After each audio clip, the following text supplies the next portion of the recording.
Hi everyone, my name is Mashafono Hatebe, but I'm not by myself, I'm with my fellow colleague.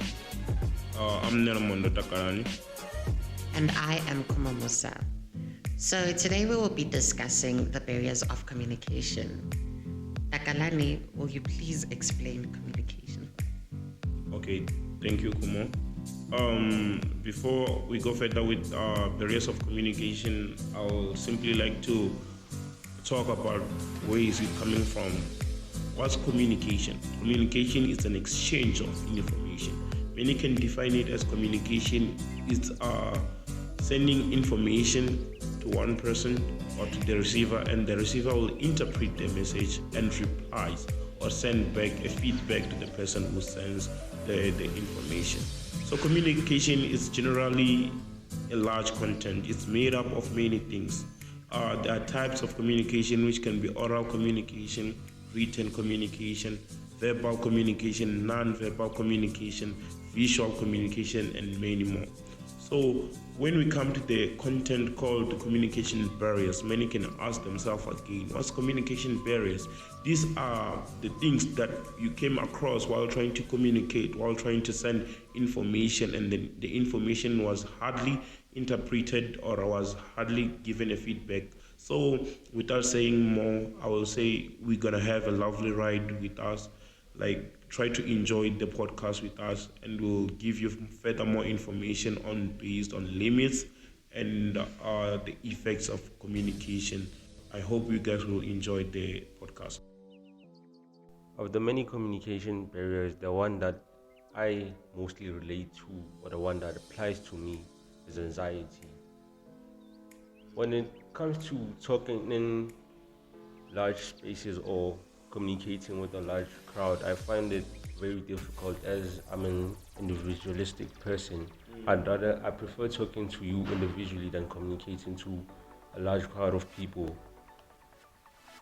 I get you. Like with me as well, I do get affected by anxiety in a sense that I just feel that I can't relate with like most people, or that they wouldn't understand me. So therefore, like I do hold back a lot, especially like where language is concerned. I'm mostly comfortable with speaking in English, but then not necessarily everyone is like that. So that does somewhat hinder communication. Oh, okay, I hear you guys. Yeah, it's a normal case because we are in a large space which is filled with many people. We don't know them, they come from different places. So in terms of anxiety, people might think, okay, when I want to talk to these people, or maybe it's crowded or not crowded, maybe 4 or 5 people are there, what will they think about me? What will they say about me after? Will they reply to me in a good sense? And that's where we started having less conversation with other people. That's where communication starts to lag. Then the barrier is being developed now. Okay, I can't talk to people because I have this anxiety issue. Now it's you are no longer talking to other people. So, how has anxiety affected the way in which you communicate on a day to day basis? Well, Kumo, it has affected me in many ways, as I'm not able to efficiently work with people in large crowds. For example, when it comes to group presentations, I get scared at most times when I have to go up front and present all of the group's work. So I prefer to be the one who's doing most of the work in terms of the PowerPoint presentation, the planning, and everything. Even my stomach turns inside out. I'd even like not prefer to do any form of presentation or public speaking. Oh, okay, makes a lot of sense though. Because also in my side, I can say, its effect is too much because if you can't really like inject in a conversation with others, there you will start feeling lonely. There you start feel like you don't deserve to be in this kind of a place, or maybe you feel like nah, they can't be with you just because of your certain reasons, and then the only reason is that no, it's just that you can't communicate, you can't engage in a large conversation with group people. So, guys, going furthermore, uh, what do you think about ethnocentrism? What do you think about that? How can you see it has affected you, or how can you talk about it going furthermore? Well, we live in Mbombela, which is a Swati dominated area. So it is expected that they would expect us to learn the, them, I mean, the Swati people and the Swati culture. We would be expected to learn their ways of life, their languages, their culture, which is something I am actively doing. However, I do have it hard. I can also relate to that because I remember the first time I actually came to Pumalanga.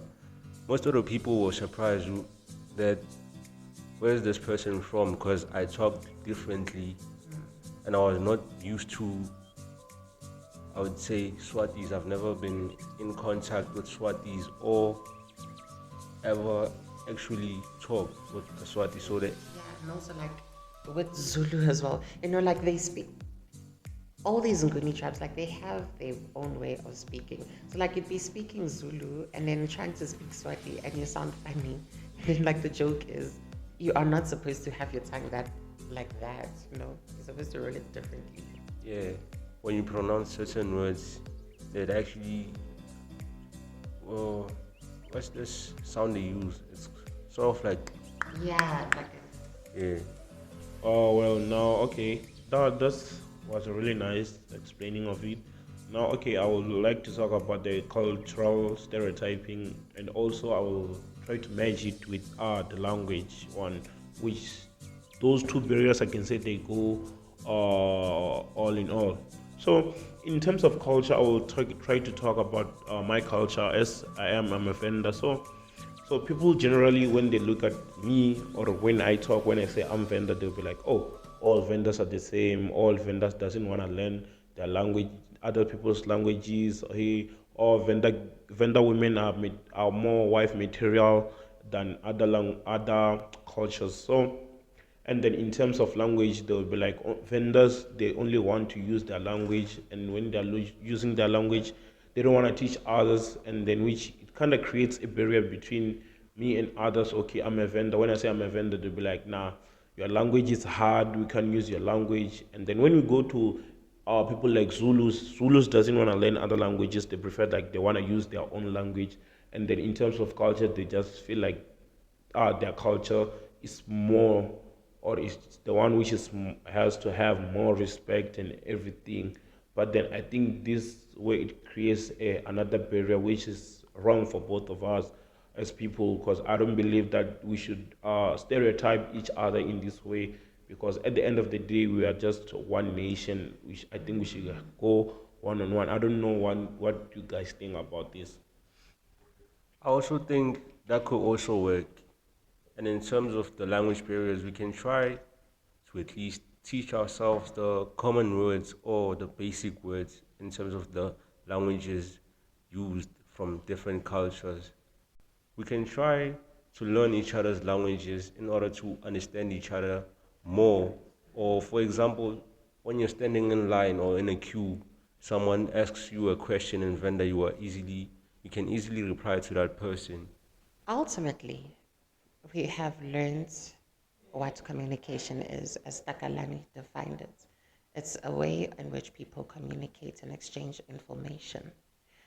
We have learned what the different barriers to communication are, and we even went as far as discussing anxiety, ethnocentrism, and cultural stereotyping and how they affect us individually in our lives as students.